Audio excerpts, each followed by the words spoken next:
Ma'am, Delhi में हुए शराब घोटाले को लेकर ईडी ने संजय सिंह के 3 करीबियों के ऊपर छापेमारी की है। तो उस पर संजय सिंह का कहना है कि केंद्र सरकार की एजेंसियां जो हैं वो जुल्म दबा के कर रही हैं। इस पर क्या कहेंगे आप? हास्य का विषय लगता है अब तो मुझे संजय सिंह हो या आम आदमी पार्टी के बड़े बड़े मंत्री हो, नेता हो, दिग्गज हो, जब इस तरह का बयान देते हैं। क्योंकि साफ है, आज भारतीय जनता पार्टी हो, केंद्र सरकार हो, सीबीआई हो, ईडी, इन सबकी चर्चा ही मत करो ना। अगर चर्चा करनी है तो सुप्रीम कोर्ट की करो। आप ही का स्वास्थ्य मंत्री भी जेल में बैठा है। आप ही का जो आपने एजुकेशन मिनिस्टर बनाया था, जिनको वो शराब मंत्री बन गए, वो आज जेल में बैठे और सुप्रीम कोर्ट, न्यायपालिका उन्हें बेल नहीं दे रही है। तो मतलब साफ है कि अगर बेल नहीं मिल रही है और खुद न्यायपालिका ने कहा है कि कुछ तो गड़बड़ हुई है, कुछ तो घोटाला हुआ है। आपने पढ़ा होगा ना, लेटर आया था, शायद संजय सिंह ने नहीं पढ़ा होगा। साफ लिखा है ना, कोर्ट ने कहा है कि कुछ तो गड़बड़ हुई है, कुछ तो मनीष सिसोदिया जी ने ऐसा करा है जिसके सबूत सीबीआई और ईडी के पास है और हम तक आ रहे हैं। और इस जांच में यही पता चलता है कि कुछ घोटाले अंदर हुए हैं और परतें खुलनी रहती हैं। जाहिर सी बात है। तो इस बात के बाद भी अगर आप ये बोल रहे हैं कि केंद्र सरकार जो है वो सीबीआई और ईडी का गलत इस्तेमाल कर कर हम पर छापे मरवा रही है, हम पर झूठा आरोप लगा रही है, तो ये तो साफ जाहिर है कि आप जनता को गुमराह करने की कोशिश कर रहे हो। देखिए भाई साहब, आप केंद्र सरकार को बदनाम कर सकते हो, ईडी सीबीआई सभी को बदनाम कर सकते हो, पर जो आपके खुद के नेता मंत्री बदनाम हो गए, शिक्षा मंत्री, आपके शराब मंत्री बन गए, न्यायपालिका ने उन्हें कटघरे में खड़ा कर दिया, बेल नहीं दी क्योंकि वो गलत है, उस पर कैसे सफाई दीजिएगा?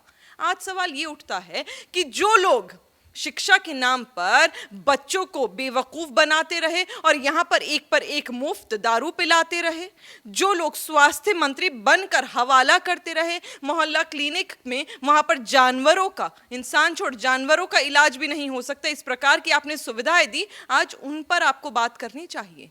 दिल्ली और देश की जनता जिस तरह आपसे नाराज है, इस नाराजगी को अब आपको समझना पड़ेगा और जो वायदे आप लोगों ने दिल्ली की जनता से करे थे उसमें से कुछ तो पूरे करिए।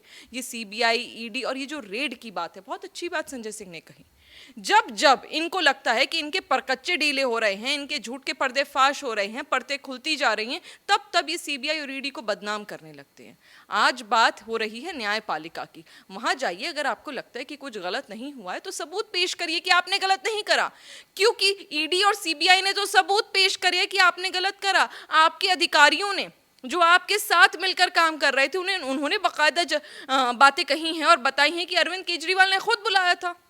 एक्साइज पॉलिसी की बात तो आज की तो है नहीं, अब तो सालों से ऊपर हो रहे हैं, 1.5 साल से ऊपर से ये चल रहा है मुद्दा। मुझे बताइए ना, अरविंद केजरीवाल के पास क्या इस बात का जवाब है कि क्यों अधिकारी को आपने बुलाया और खुद डिक्टेट कर कर एक्साइज पॉलिसी लिखवाई? और सब छोड़िए, एक्साइज पॉलिसी दी तो दी, फिर वही सवाल घूम फिर कर, कान इधर से पकड़ लो या इधर से, सवाल वही रहेगा, आप कितना भी घुमा लीजिए कि एक्साइज पॉलिसी जब बिल्कुल सही थी और कोई किसी भी तरह का उसमें घोटाला नहीं था तो वापस क्यों लिया? उसका प्राइवेटाइजेशन आपने करा और आपको लगता है सही है, और आपको लगता है आपने ठेकेदारों के साथ साठगांठ नहीं करी, शराब माफिया के साथ अगर आपने साठगांठ नहीं करी तो आज जवाब दीजिए। और ये हम नहीं पूछ रहे हैं, दिल्ली की आम जनता पूछ रही है कि एक्साइज पॉलिसी इतनी उम्दा थी, इतनी अच्छी थी और सबका भला कर रही थी, तो आपने वापस क्यों ली थी? आज तक आपके पास, आपके नेताओं के पास, मंत्रियों के पास और आपके प्रवक्ताओं के पास इस बात का जवाब नहीं है। पहले उसकी जवाबदेही लेकर आइए, उसके बाद सीबीआई और ईडी पर झूठे आरोप लगाइएगा। इसी साथ वो ये कह रहे हैं कि दिल्ली में केंद्र सरकार जो है वो हमारी सरकार को काम करने नहीं दे रही है और इसीलिए आरोप पर आरोप लगाकर सरकार को उखाड़ फेंकने की कोशिश की जा रही है, सरकार को तोड़ने का प्रयास किया जा रहा है। बेशर्मी तेरा ही आसरा वाला अरविंद केजरीवाल का काम हो गया। अरविंद केजरीवाल का वो वाला हाल हो गया है कि जो सिक्के खनक रहे हैं अपनी बोली, यानी अरविंद केजरीवाल की बोली जो अधिकारी खनक रहे हैं वो तो उनकी जेब में है, उनको तो वो अपने घर पे बिठाकर उनका नाश्ता पानी कराएंगे, और जो सिक्के उनके हाथ से फिसल गए चिकने होकर क्योंकि उनसे सवाल पूछ लिया गया, उनके 45 करोड़ के शीश महल के ऊपर, उनके शराब घोटाले के ऊपर, उनके हवाला के ऊपर, उनके एक्साइज पॉलिसी के ऊपर, आज वो उनका तबादला करने जा रहे हैं। और जब उसके खिलाफ केंद्र सरकार सवाल उठा लेती है या आम जनता सवाल उठा लेती है तो आप कहते हैं कि आपका कोई काम रोका जा रहा है, आपको काम नहीं करने दिया जा रहा। अरे कोर्ट ने आपको अधिकार जो दिए उस अधिकार को पूरा करिए ना। और मैं तो कह रही हूँ जो अधिकार आपके पास 8 साल से, ये तो कोर्ट में केस चल रहा था, हम उसको थोड़ा सा साइड में रख देते, 2 क्षण के लिए कर देते। जो 8 साल से आपके पास, आपके अधिकारित रूप से आपके पास काम थे, चाहे वो यमुना की सफाई हो, चाहे वो पोल्यूशन को कम करना हो, चाहे वो डीटीसी बसेस को लाना हो, चाहे वो बिजली हो, चाहे वो साफ पानी हो, उसका क्या हुआ? दिल्ली की जनता त्राहिमाम कर रही है, जाकर गलियों में गंदा पानी जो दे रहे हैं ना, अब नालियों का पानी जो लोगों को पीने के लिए दे रहे हैं, उनकी बात करिए। जो बच्चे बीमार पड़ रहे हैं, जो गरीब घर के बच्चे हैं, जो 20, 40, 50, 60 रुपए की बोतलें नहीं खरीद सकते, बिस्लरी का पानी नहीं खरीद सकते, वो नल में जो आप पानी सप्लाई करते हैं सरकार के माध्यम से, वो पानी पी सकते, तो जाकर देखिए। खूब वीडियोस हमने बनाकर सोशल मीडिया पे डाली हैं, आप जैसे पत्रकारों ने उन वीडियो को अपने चैनलों पर, यूट्यूब चैनलों के माध्यम से दिखाया है कि नल खोलो तो गंदा ब्राउन कलर का, काले रंग का पानी आता है, वो जरा पीजिए ना। ये तो आपके अधिकार में था, आज से नहीं सालों से था, उसको तो ठीक आपने करा नहीं। बेसिक एमेनिटी होती है, मैं मुफ्त पानी दूंगा, मैं मुफ्त बिजली दूंगा, इस प्रकार के ये जो ढकोसलेबाजी है, इसको करना बंद कर दीजिए। दिल्ली की जनता आपसे कह रही है कि जो आपने अधिकार 8 सालों से अपने पास रखे हुए हैं, जो अधिकार आपके पास थे, उनका क्या हुआ? पीडब्ल्यूडी शुरू से आपके पास था, एमसीडी को भी साइड कर देते। अभी जुम्मा 8 दिन हुए आपके पास एमसीडी आए हुए, और आपकी ये दो इंजन की सरकार हम देखना चाहते हैं कैसे चलेगी, लेकिन पीडब्ल्यूडी तो आपके पास था। सड़कें, अभी थोड़े दिन पहले आप या आपके एक साथी पत्रकार मेरे पास इंटरव्यू के लिए आए थे शेरिन, आप ही के चैनल से, और वो कह रहे थे 10 मिनट बारिश हुई, यहाँ पर हमारी गाड़ी खराब हो गई और गड्ढे में पानी भर गया, गाड़ी नहीं निकल पा रही है दिल्ली में, वो आ नहीं पाए, आपका काम रुक गया। क्यों? ये पीडब्ल्यूडी की सड़कें तो आप ही के अंडर थी ना, इसका तो अधिकार आपके पास था, वो कहाँ गया? तो जो अधिकार आपके पास 8 सालों से है, पहले उसे तो पूरा कर लीजिए। ये जो नई जो चीजें आप लाकर और नई बातें बता रहे कि मुझे ये काम नहीं करने दे रहे, ब्यूरोक्रेट मेरे फोन नहीं उठा रहे, और यहाँ पर हम किसी का तबादला नहीं कर पा रहे, और ये जो है विजिलेंस अफसर जो है वो एक्सटॉर्शन कर रहा है, जो आपको 2 महीने बाद अब याद आया कि वो एक्सटॉर्शन कर रहा है और अब आप केस कर रहे हैं। इस प्रकार की चीजों को अभी साइड करिए। चुनाव है 2 साल में, एमसीडी में आपको फिर से एक और मौका दिल्ली की जनता ने एक बार, पहली बार दिया है। आपके पास अब डबल इंजन की सरकार है, 8 साल से आप विफल रही हैं, आपने कुछ नहीं करा।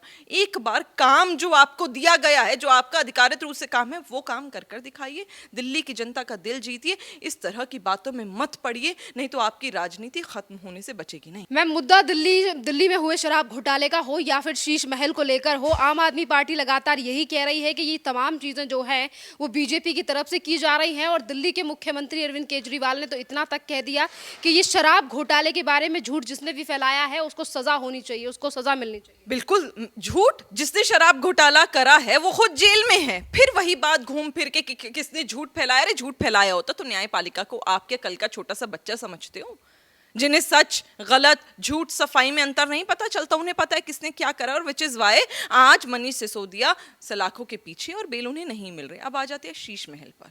इस तरह की बातें करना तो दिल्ली के मुख्यमंत्री को शोभा ही नहीं देती। ये शीश महल जिसमें 45 करोड़ से अधिक रुपया आपने लगाए, ये खुद आप ही के सांसद संजय सिंह ने कहा, अरे 35 करोड़ रुपया लगा दिए तो क्या हुआ, मुख्यमंत्री आवास में ही तो लगाए। आप ही के सांसद राघव चड्ढा, अरे 30 करोड़ से ऊपर लग गया तो क्या हुआ, मुख्यमंत्री आवास में ही तो लगा। बिल्कुल, मुख्यमंत्री आवास में लगा है, सरकारी आवास में लगा है, लेकिन वहां पर रहे दिल्ली के मुख्यमंत्री इस समय अरविंद केजरीवाल रहे हैं, जिन्होंने 8 लाख के पर्दे मंगवाए हैं, जिन्होंने 6 करोड़ का मार्बल वियतनाम से मंगवाया है, जिन्होंने लाखों करोड़ों रुपए के माइक्रोवेव ग्रिलर लगवा दिए हैं, जिन्होंने 20-20 लाख रुपए के कालीन घर में बिछवा दिए हैं। ये सवाल जब हम कर रहे हैं तो ऐसा नहीं है कि आपने और हमने घर पे बैठकर कोई चिट्ठी बना दी, आरटीआई कहती है। आप ही के सांसदों ने, आप ही के प्रवक्ताओं ने टीवी पर कबूल करा है कि पैसा लगा है, पैसा लगा है, बहुत अच्छी बात है, लेकिन ये बहाना कि छत चू रही थी इसलिए हमने पैसा लगाया। मेरे भाई, कॉन्ट्रैक्टर हमें बता देते तो 1.5 से 2 लाख रुपए मैक्सिमम पूरे घर की अगर छत भी चू रही होंगी तो भी ठीक हो जाएगा। मुझे बताइए ना, करोड़ों का स्विमिंग पूल बनाने का क्या मतलब था? मुझे बताइए ना, जो व्यक्ति ये कहा करता था कि मैं 4 BHK फ्लैट में रहूंगा, 2 BHK फ्लैट में रहूंगा, कोई सुख सुविधाएं नहीं लूंगा, सरकारी गाड़ी नहीं लूंगा, सरकारी बंगला नहीं लूंगा और कोई प्रोटोकॉल नहीं लूंगा, आज वो 500 एकड़ जमीन अपने नाम क्यों करना चाहता है? एकड़ों में बनाकर 5-5 एकड़ में कोठी क्यों बनाना चाहता है? क्यों इतना बड़ा घर बनाना चाहता है? आज बात साफ है कि आपने शुरू से जनता को गुमराह कर कर उन्हें आम आदमी का ये जो पप्पू बनाया था, आज वो उसका पर्दा जो है वो फाश हो गया। अब इसी के साथ अगर बात करें केंद्र सरकार की तरफ से जो ऑर्डिनेंस लाया गया है उस पर भी आम आदमी पार्टी सरकार का कहना है कि राज्यसभा में हम इसे कानून नहीं बनने देंगे। वहीं दिल्ली के मुख्यमंत्री अरविंद केजरीवाल ने ममता बनर्जी और अन्य पार्टियों से भी समर्थन मांगा है कि इस ऑर्डिनेंस को कानून में तब्दील ना होने दिया जाए। कौन सी नई बात है शरण? 2019 के लोकसभा चुनाव में नहीं देखा था? ये चोर चोर मसेरे भाई हो रहे थे, वहां ठगबंधन बन रहा था, जो लोग एक दूसरे की खिंचाई करा करते थे, जो लोग कहा करते थे ये तो गुंडा पार्टी है, वो चाहे मायावती हो, चाहे अखिलेश यादव हो, चाहे राहुल गांधी हो, चाहे केजरीवाल हो, चाहे ममता दीदी हो, चाहे ये सब साथ थे। ये वही लोग हैं जो एक दूसरे की राजनीति के लिए एक दूसरे को दबाकर, एक दूसरे को सीढ़ी बनाकर ऊपर चढ़े हैं। ममता दीदी रोया करती थी, अरे उत्तर प्रदेश में क्या हाल है, अखिलेश और मायावती ने क्या कर रखा है। केजरीवाल रोया करते थे, अरे अखिलेश जी के पिताजी को महिलाओं की इज्जत करनी नहीं आती। अरे बंगाल में देखो त्राहिमाम और खून की नदियां बह रही हैं। इन्हीं बातों के ऊपर राजनीति सजाई है ना आपने। आज अगर अब आप साथ दोबारा हो रहे हैं तो मुझे कोई आश्चर्य नहीं हो रहा। मुझे पता था ये होगा, क्योंकि 2019 में भी हुआ था और देश की जनता ने देखा था कि किस प्रकार आप लोगों ने ये ठगी अपनाई थी। आज फिर आप वही कर रहे हैं, आज आप फिर वही ऑर्डिनेंस के खिलाफ। और ये कुछ नहीं, ये सिर्फ ढकोसलेबाजी है, सिर्फ और सिर्फ बहानेबाजी है। और जाहिर सी बात है, बहुत सालों से देखते आ रहे, जो भी कुछ भारतीय जनता पार्टी की सरकार ने अच्छा करने की कोशिश करी है उसमें अड़ंगे डालने की आपने कोशिश हमेशा करी है। चाहे वो ट्रिपल तलाक के कानून की बात कर लें, चाहे वो 370 की बात कर लें, हर कानून जो बनाने में आपको योगदान देना चाहिए था दिल्ली और देश की जनता के लिए और अन्य राज्यों की जनता के लिए, उसमें आप लोगों ने अपना पैर छिटका है, पीछे हुए हैं। तो जाहिर सी बात है इसमें भी मुझे आपसे कोई उम्मीद नहीं है, हमें कोई उम्मीद नहीं है। हमें पता है देश के लिए, दिल्ली के लिए काम करना है और केंद्र सरकार कर रही है। चाहे दिल्ली में सरकार हमारी हो या ना हो, हम तब भी काम करते थे, अब भी काम करते हैं। और 2025 में, पहले तो 2024 में दोबारा हम सातों सीट दिल्ली की भी जीतेंगे, केंद्र में सरकार भी बनाएंगे हर राज्य में हम लोकसभा जीतकर। और उसके बाद 25 में अरविंद केजरीवाल को दिल्ली में मुंह की खानी पड़ेगी, क्योंकि जो वायदे उन्होंने 8 साल से पूरे नहीं करे वो 2 साल में भी नहीं करेंगे। अभी आपने कहा कि लोकसभा में आपकी 7 सीटें आएंगी, वहीं अरविंद केजरीवाल ने ऑर्डिनेंस को लेकर ये भी कहा कि अब तो हद पार हो गई है, सुप्रीम कोर्ट का कहाँ भी नहीं मान रही है। सुप्रीम कोर्ट जो हालात हैं उसमें बीजेपी को 7 सीटें नहीं मिलेंगी। देखिए, मेरा ये मानना है दिल्ली के मुख्यमंत्री कहीं ना कहीं अब उनकी ना पैरों तले जमीन खिसकती जा रही है। जब उन्हें पता चल रहा है कि उनके जो झूठ थे उसका पर्दाफाश होने लगा है, दिल्ली की जनता को सच पता चलने लगा है, दिल्ली की जनता को पता चलने लगा है कि वो आम नहीं खास आदमी हैं, उन्हें पता चलने लगा है कि शिक्षा मंत्री शराब घोटाला करते हैं, उन्हें पता चलने लगा है स्वास्थ्य मंत्री हवाला करते हैं, उन्हें पता चलने लगा है यहाँ पर तो राज्यसभा की सीटें पैसे देकर खरीदी जाती। जब ये पता चलने लगा है जनता को, तो मुख्यमंत्री को कहीं ना कहीं अरविंद केजरीवाल के पैरों तले जमीन खिसक रही है। ऑर्डिनेंस की जब हम बात करते हैं ना, तो मुझे ये लगता है कि सुप्रीम कोर्ट ने क्या कहा क्या नहीं कहा उसको अब आप छोड़ के आपको इसमें ध्यान देना चाहिए कि सुप्रीम कोर्ट ने आपके 2 मंत्रियों को बेल नहीं दी है, उनको कैसे छुड़ाना है, जिनके कंधे पर बंदूक रख के अरविंद केजरीवाल ने पोर्टफोलियो फ्री होकर सारे घोटाले करे हैं, अपना प्यादा बनाकर, पौन जिसे कहा जाता है, आपने प्यादा बनाकर उनसे सारे काम करवाए हैं। पहले उसके बारे में बात करिए सुप्रीम कोर्ट की। आप यहां पर जो बोल रहे हैं हमने शराब घोटाला नहीं करा है, सुप्रीम कोर्ट कह रहा है कोई तो घोटाला हुआ ही है। तो आप, मुझे लगता है कि खुद यहाँ पर जो न्यायपालिका है, सुप्रीम कोर्ट है, उसकी तौहीन कर रहे हैं, उसको बदनाम कर रहे हैं। पहले उस पर चर्चा करिए, फिर ऑर्डिनेंस की बात कर लेंगे, वो तो आपके पहुंच के ही बाहर है। बहुत बहुत धन्यवाद मैम।